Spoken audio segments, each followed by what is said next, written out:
Welcome back, Troglodytes, to your daily dose of guitar information, the Trogly's Guitar Show. It's just an unboxing frenzy today. I'm actually going to be filming 3 episodes back to back, but we'll be splitting these up so you guys don't get too tired of all the unboxings.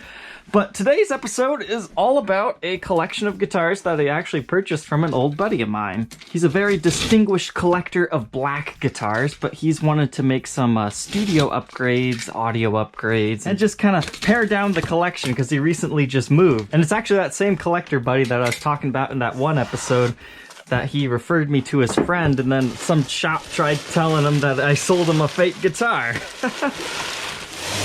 So it's probably that video that sparked him messaging me, seeing if I'd be interested in these Les Pauls and a few other things that he was selling.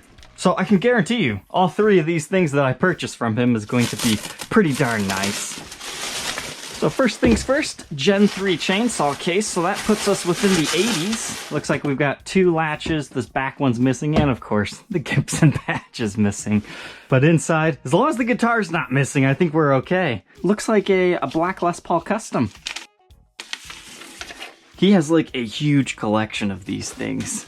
I always thought it was strange how he had so many black customs, but it's his absolute favorite color. Judging by the serial number, this one was made in 1981 in February. So that means we are pretty well into the Tim Shaw era at this point in time, so we should have the Tim Shaw PAFs in here. This one's actually in pretty decent shape. The first thing that caught my eye in his photos was the ABR1 bridge. Does this actually have an ABR1? No, somebody swapped that out because it's got the studs in the body. As far as the condition goes here, just some light wear and tear. It looks like we might actually have some sticker residue on there. That should clean up pretty nicely. The headstock's looking nice. This truss rod cover looks to have been improperly cleaned at one point in time, but thankfully it does not look like any breaks, cracks, or repairs, but we're still within the maple neck era on this one. But really nice black Les Paul Customs. They are surprisingly hard to find despite being fairly common guitars. So this was definitely a nice purchase. You can check it out on my Reverb shop. And don't worry, we have the switch tip and the strap buttons. They're just in here because it's a good idea to remove them. Nice, let's see what else Donnie sent me. Let's open this big FedEx box. So here's the big question with this one. Will UPS ship things in a FedEx box? You'd be surprised how many people ask me that question. Yes, they will accept any box. They'll even accept like the prepaid USPS stuff, but that's illegal to do that. Do not use these for shipping with FedEx and UPS. They provide those to you for free because they're anticipating you using their service. But UPS does not discriminate as to what is on the outside of the box. I mean, unless you put some very choice words on the outside of your box anyways. It's kind of interesting, a little plastic topper. So this is a guitar that maybe if it doesn't sell too quickly, I might do a review and demo. But it kind of falls under the category of, it's a guitar that not a lot of people would watch. But yet at the same time, I think people might watch this particular one. I guess I don't think I've ever actually reviewed a Gibson acoustic on the channel. It's mainly just been like higher end Taylors and like the occasional Fender or really cheapy thing. But there's only like one model that I actually have an affinity for from the Gibson lineup of acoustics, and it's this one, the Gibson Dove. I find it more attractive than the Hummingbird because you get the little Dove mother of pearl inserts there. You get the Dove on the pickguard. That's one of the more popular Gibson acoustics. I also think the SJ200s are really cool, but I didn't really find out about those until a little bit later on.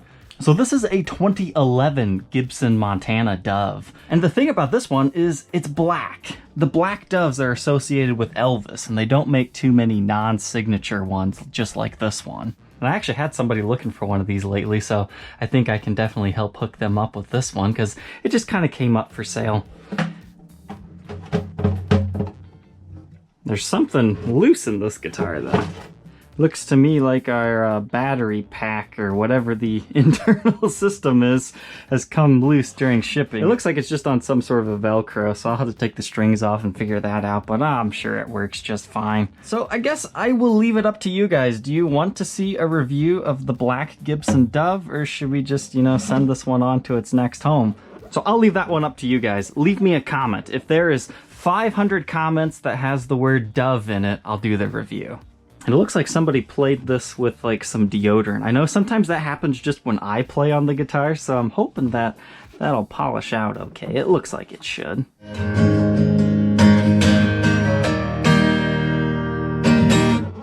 Last but certainly not least, it's kind of a smaller one. Did he send me some sort of a Fender? This one kind of has me worried though, because giant tear in the box. So far we've been lucky. We've never had anything get damaged in between sending it between the two of us. But this is the first time that he's used UPS towards me. Back when he lived in his old location, he would ship them from his work from FedEx. But here's hoping for the best. Ooh, nice. A Gen 2 chainsaw case. I have no worries that this thing made it. My all-time, bar none, favorite case ever made. It'd be nice if they would have had metal latches, but I kind of like these at the same time. It's just I'm always worried that they're gonna break, despite never having one break on me. I think if I were going to start a company, I would start one simply just to reissue the chainsaw style case. Obviously, I couldn't make it exactly the same, but I would make it out of the same material, and everyone would talk about how it's the next best, greatest thing. But the day that Gibson reissued these cases is the day I will make a separate upload just about a case again. Interesting. So this one has a red Gibson logo. Sometimes that is stock. You can find silver, gold, and red filled in ones. I don't really know the story behind them yet. It's just I've seen them enough to know that they came from the factory this way. But I've also seen it enough that somebody's just colored it in. The way that this one's chipping makes me believe that it might be stock. Because sometimes you'll find the inside interior lid actually colored in gold too. But this signifies late 70s. Let's see what we've got in here. Another black Les Paul Custom, but what's kind of unique about this thing is I can tell just by looking at this is actually kind of early mid-80s, like 82, 83-ish. Oh yeah, that's a beautiful headstock right there. Flip out winding tuners, super cool. Does this one have all the cool 80s specs? Let's see. Next thing, strap buttons. Are they the posi locks? Ah, oh yes they are. That's the other thing about him. He always swaps out these strap buttons to Schallers. So it looks like he gave me the Schallers, and we have one of the posi locks. Okay, that's interesting. So one posi lock and two regular ones. So I'll probably just install the originals. So I guess if anybody needs a single posi lock, that'll be for sale eventually. But these are some of my favorite customs when they have all the fancy parts, especially the flip-out winding tuners. They just remind me of like ninja stars. The condition of this one, it's pretty good. It's got a lot of pitting and like light nicks and dings to the top. That's probably why he culled it out of his collection. But as far as the gold hardware goes, that's really clean shape. I only see a little bit of wear on the edges. But I'm sure a really good polish job would set this one up. I mean, yeah, this one's really good condition. But the serial number dates it to very late 1982, so this is the very start of losing the volute. It likely still has the maple neck, though, would be my guess. And you got the typical lines where the fretboard ends and the neck begins. I mean, it's a little uglier on this side, but definitely nothing to worry about. So if you're in the market for a really cool black Les Paul Custom, you can find these on my Reverb shop. I don't think I'll be doing separate reviews and demos on these because, well, let's face it, I've talked about these 80s Les Paul Customs quite often. I think the next review and demo I'll do of one of these in my current style will be like a custom color. Something like if I find another gold burst or run into a really rare custom color or something like that. But it looks like that hinge has definitely seen better days. But that was some fun unboxing. Let's go ahead and switch over to some boxings. It's definitely going to be a busy day packing stuff up. We got 4 of them we gotta send out. First off, starting with this New Guitar Day forwarding service. You know, this is one of those videos that it didn't do very well at launch, but I'm hoping, just hoping, as time goes on, I think a lot of the people that like the video game The Last of Us 2, they'll find the video and maybe even find my channel and fall in love with guitar. That was the whole plan of doing this whole review and demo, because I don't believe I had to do that. Because I was only contracted to, forward the guitar. I didn't promise a review and demo. I think I just said I would unbox it, but I decided, it's a cool enough of a guitar, it deserved to have a full review and demo. It was nice to have a higher-end Taylor. I mean, they go crazily high-end if you're interested in more acoustic demos. I have done a few of, really, really high-end Taylors, like the R Taylor series, but those were a long time ago.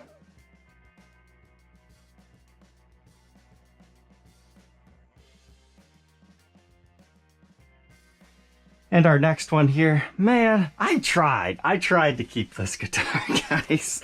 I priced it twice as much as it was brand new. Deep down in my heart, I still knew it would sell for that. My poor tenor Telecaster, after all of that, it sold within, I think, 24 hours. But it's actually going to a guy, I think he's just learning guitar, so he's using this as just a way to learn the first 4 strings.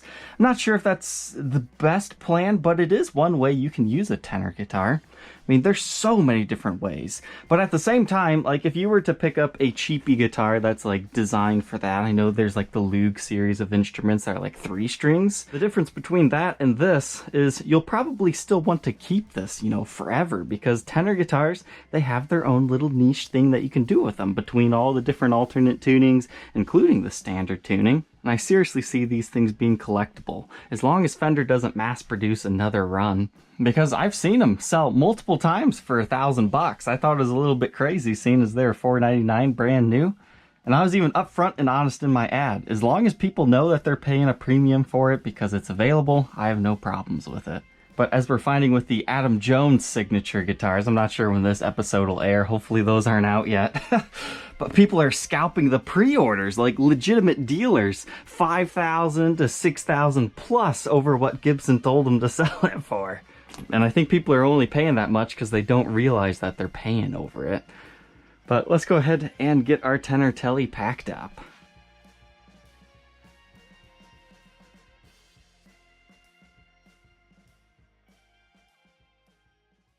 And our last two here, they pretty well go together, so we'll talk about them together. Our first one is our Purple Widow. So at one point in time, I actually had 2 Purple Widows together. I had the 2012 run, which is a Gen 2, and then I had just found this one on eBay. And it was kind of a chance sighting on eBay for this one because it was not listed as a Widow. It was just listed as a Les Paul Custom. It's what is going on with this thing? Because it had all these weird specs that you don't normally find on a Widow. And the original owner of it said he was told this is the only one in existence. And until that day, he believed that this was the only Purple Widow. So I kind of had to educate him on the Widowed series and how they actually made them afterwards. And my buddy at the custom shop, it was funny, he said he wrote out some of this paperwork for this very guitar. But that's a really cool guitar, and it's actually going to the same guy who bought my other Purple Widow. So those Widows will stay together. They were just apart for 8 months or so. And then the Orange Widow, we've got to get this one forwarded off to wherever it's going. I'll have to check my emails.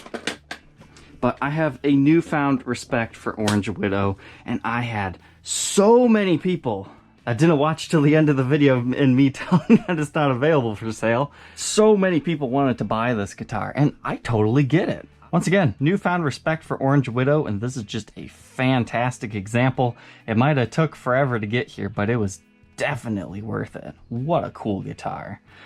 So let's go ahead and get these Widows all packed up. Thank you, Troglodytes, for tuning into this boxing unboxing episode. I hope you enjoyed getting to see these guitars, and we will catch you tomorrow on the next episode. Take care. But hey, wait, we need to choose the winner of the Donner giveaway. Here is that winner. Congratulations.